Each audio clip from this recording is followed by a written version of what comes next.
So now we had a diagnosis, and the next step was to get the best help for my daughter.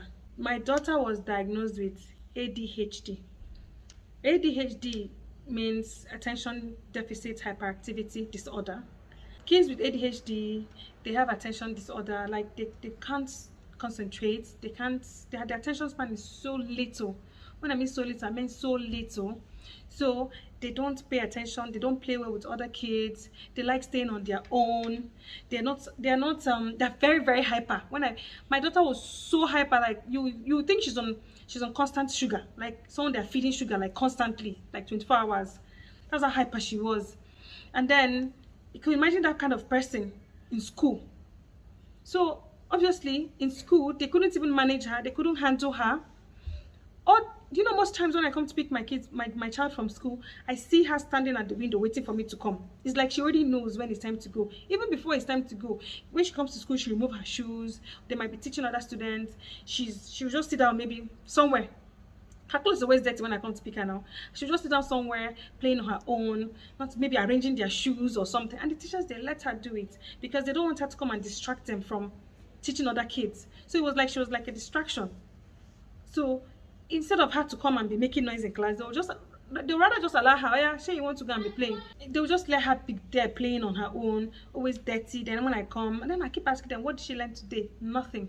They just tell me, yeah, she did this, she did that, but honestly speaking, my daughter was not learning anything. The little she knew was just from maybe Barney, Mickey Mouse, all this iPad stuff that she has been watching. At 2, my daughter was 2, but my daughter could not even say ABCD. She did not say ABC. Just now at 2 years old, she was not saying anything. And then she was in that school for 2 years. So by the time she was leaving that school, she was already 3. And even the main reason I removed her from the school was, first of all, I wasn't seeing any progress. And then my son had already joined the school. And then I was now pregnant with my baby. And I was like, okay, I need to join. It was already like third term. We're just about to start third term or so. And then I now met the owner of the school. I told her that, okay, please, since third term has just started or about to, and they'll barely stay like 3 weeks before I travel, if I can just pay like 50% of the school fees. And they refused. So because they refused, I said, okay, fine. I can't just come, and she said I should pay 75%. So we had a disagreement on that. So I said, okay. My husband was like, look, go and look for another school. It's not even like daughter is getting better. She was not getting better. So all those things were happening, and then she started seeing a therapist. But we didn't see the therapist for long before I finally traveled. So before I traveled, I told myself, okay, let me look for other schools for her to see what's going to happen, and maybe another person might just have something else for her. And then we went around. We went to one school at Mitama then, and these people, you guys, when I went there, they said they're going to assess her. They finished assessing her, and this man, the owner of the school, he's not the owner of the school. I don't think that's the owner of the school. I think it's just the head of schools. This man called me and told me that my daughter would obviously be at the bottom of his class, whichever class they will put her. And I asked him, why would you say that? He said because her noise will be affecting other students, that she'll be distracting other students, so that they're trying to say that they will manage her noise and at the same time teaching other students. So I was just like, can you just imagine? And I told the man, okay, no problem. I stood up and I left the school. Obviously, I was not going to go back. So my husband had told me that, okay, there's this other school that my niece was already going to. So I was just like, okay, let me just go and try this school. And it was very close to my sister-in-law's office. So I was like, my husband was one that actually called me and told me that he passed the school today and that I should go and try, since it's close to our house. It's not so far from our house and it's close to my sister-in-law. So even if maybe if at times there's anything, my sister-in-law can always just go and just check up on her and all that. It was so close to my sister-in-law's office. So I said, okay, fine, but I wanted to try another school. One other school was actually on my mind. I was like, that was the school I really wanted to go. But my husband just insisted that I should go there. So when I went there, I met with the owner of the school. Very lovely person. She now told me, after I finished talking to her, that okay, look at the challenges we're having. We just started seeing a therapist, and this is it and this is that, And then she was like, okay, that she's going to help me by involving another therapist. That this other person she's going to call is very good and all that. That she's going to diagnose my daughter again, and let's know what she's going to say. But that, do I have a problem with it? I said, no, I don't have any problem. She now said, okay, before I travel, that since I have like 3 weeks to stay, she was so kind enough to tell me that I should bring my kids to the school so that they can just stay there, and I don't have to pay her. She just wants to assess them, and then she wants to involve the therapist. I was so grateful because you guys, at that moment there, I was really, really, really happy. So by the time the new therapist came in, and after meeting with her, and she assessed my daughter, she said the same thing, and she told me that the ADHD is part of what is causing her not to be able to talk, because she's not even having enough time to try and understand what somebody is saying. So that they have to work on her attention span, and once they work on that attention span, that the speech will come, that she has met with people of like her before, and that there's hope and all that. So I was really grateful hearing that kind of thing, because that's what I wanted to hear. Okay, then I still not involved another therapist. I got another therapist that will be coming to the house, so not just for school. I still arranged for the one that's coming to the house to be seeing her, and so there were two therapists at the moment. So she stayed there. The woman evaluated her for a week, and after that she stayed the remaining of like maybe 2 weeks before I now traveled. You guys, traveling with her was not easy, because I was with NJ too. NJ still traveled. NJ traveled with me, and it was not easy. You know how you think it would be easy, guys? It was not easy. So when we got there, oh God, you know, there you cannot beat a child. And then me, before even to control her, sometimes I just have to maybe spank her bum, maybe just hit her in a way that I know that it's at least let me just control her somehow. So before we traveled, like I said, she was already seeing this therapist at home, you know. So, and then at least then with the therapist, she learned how to say please. With the please, it's not even, she's not like she say it nice. She'll say please, like she'll scream it, the please, I want, sorry, like you're forcing her to say it. But we took it though. It was better than nothing. Even the first time because when I missed out something, like when the first therapist at home came, and then she now told us that, you know, you people have to stand your ground. You have to insist on what you want. If she wants something, tell her to use her words.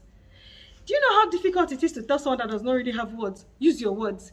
Sometimes, like, I'll be telling her, say what you want, say what you want. She'll just be there shouting, no, she'll be screaming. Then maybe after a long time, I'll keep telling her, do you want juice? Just say juice. Say juice if you want juice. Say juice.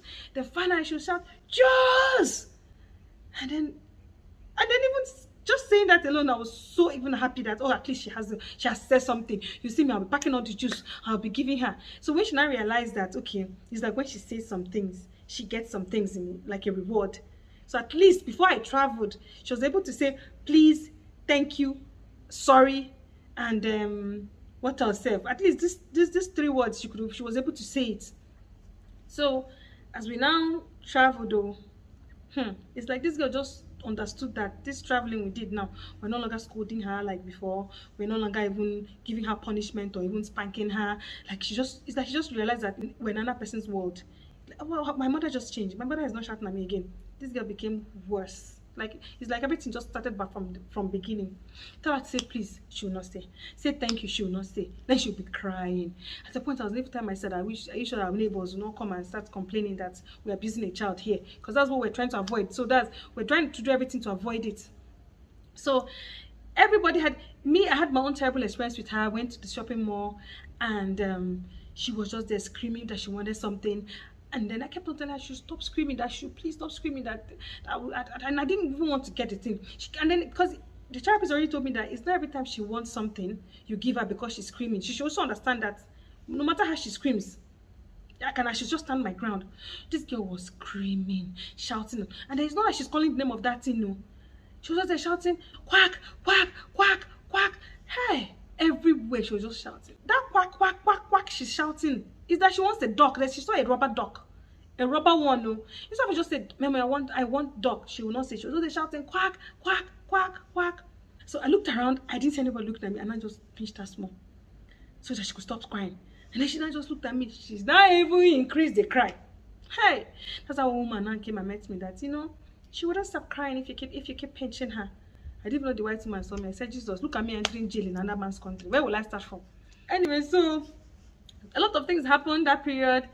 And she had her own drama with NJ when they went out. It was not funny. It was not funny, but we shall just managed it and came back. Because my mind, I'm like, okay, there's hope. But I know when I come back, I have this therapist, so I'm sure that something wonderful will happen.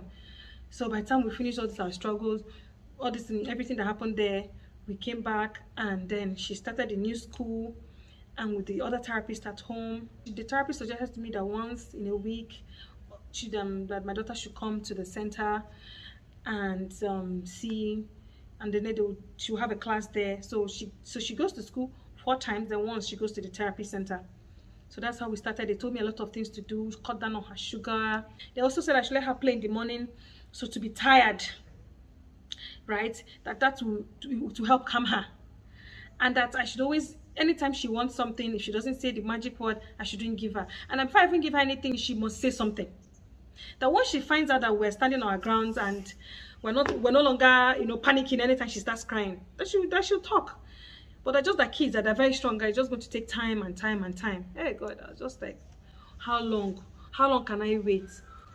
But Sasha said no problem. Anyhow, everybody was worried. You see, one thing I know in this life is that no matter what you're going through, and you have the support system around you, you have your family members, you have friends that really care.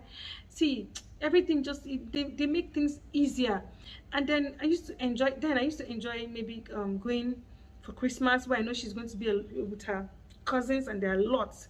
So every time I notice, anytime they're all together, she picks 1 or 2 things from them, and then she gets better. Like it's I always like her just mixing up with them, because they really help her. It's like they help her grow, and they understand her so much that when she's around them, I don't always feel like, oh, these kids are looking at her somehow, or they don't want to play with her. They don't even care whether she's talking to them or not. They are playing with her. They're even talking to her like, you go and do this, go. And they don't even care whether she's understanding or not. And really, that was what she needed. She needed that kind of love around her, not people always judging her, always just looking at her like you're not good enough and all those kind of things.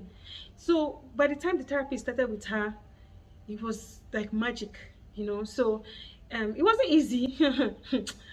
The first week in that school, like, the woman told me that she screamed and screamed and screamed. And the beautiful thing about the therapist was she didn't just want to evaluate her with just one day. It took her weeks, like 2 weeks or so, to evaluate her, because she said today she might not be in the mood, tomorrow she'll be in the mood. They needed to know exactly what was wrong with her.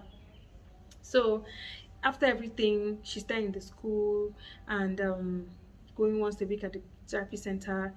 Things were just getting better and better and better. Like every day, every month, if there's something she didn't used to do before, and then she just started doing it. Look, we clap, we celebrate, it's like it's big milestone. Like any milestone she hits, her mates might be hitting it at 3 years, at 1 year, and she maybe she got her own at 3 years. We celebrate her, we clap for her, we are happy, and all those. See, you have to just celebrate any little thing you see them do that they've not done before. That way it encourages the person, and the person wants to do more. So any little improvement or any little new, anything she does that she has not done before, we'll celebrate her, we'll hug her, we'll kiss her, I think give her juice, So, but by the time they now told us we should remove sugar from her diet, instead of juice, you just have to carry her up, dance, and another thing is getting her to have eye contact. This eye contact you think is easy. It wasn't easy for her to even have eye contact. This whistle that you could just take and blow the whistle. My daughter could not blow whistle. See, at some point they had to even check her tongue, her this, her that, to make sure that nothing was tied or something. So it wasn't easy. It was not easy. So, but finally, at least we're getting some improvements. We're happy. Then she even started. The therapist now showed us that people with like her, they do picture reading better than with pictures. With pictures, she could read a picture. From a picture, she can look at it and tell you maybe this person is running, this person is eating. Or more. It was not easy, but we're getting there. Yeah, we tried a bunch of different things. Like the first therapist had Miss Abigail. She helped her a lot. She's been with my daughter since my daughter was 3, and we're still with Abigail because God, Abigail is just a wonderful person. She was one that introduced the flashcard readings. We use flashcards, picture readings. The flashcards, they did wonders for her. Like, I didn't even believe that at least my child would see something and be able to identify that thing. It was working like magic. Some things you don't even know she was able to do, she was doing it. I didn't every day I was just like, I was shocked. That even it was with Abigail, she started learning her ABCD, all this 1, 2, 3, starting to write. And then another thing we now realized was that she had this photogenic memory.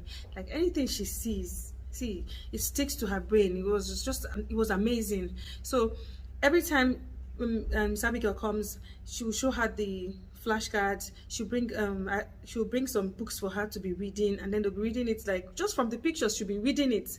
So it was working wonders for her. So, and then because she explained to me that some kids, words won't just do it for them, they have to at least maybe see something to understand. So if you're not telling her walking, she won't even understand that what you mean by somebody is walking. But if you show her a picture of somebody walking, she'll tell you maybe this person is walking. So from there, gradually she started getting better. We did a lot of there's this therapy stuff they call it. Even the one they have to massage her throat, they have massage her body. What did we not try? You guys, what did we not try? We tried everything. Any suggestion that any therapist gives me, look, I'm always very open to whatever thing, any new thing they want me to try, I try. I can't start telling people all the places I went to. I didn't just there's another thing that happened was that there's this other place we went to. It's just a center for special needs. So when we started there, it was very expensive, but I just told myself, look, if this place is going to give my child the help she needs, I don't even care, I'm going to go there. So even as she was still going to her school, she was still going to that other therapy place. We tried different people, so I think I'll just stop here for now. In the next part, I'm going to tell you people where we are and how we got there. So thank you for watching this video. See you guys in my next video. Bye.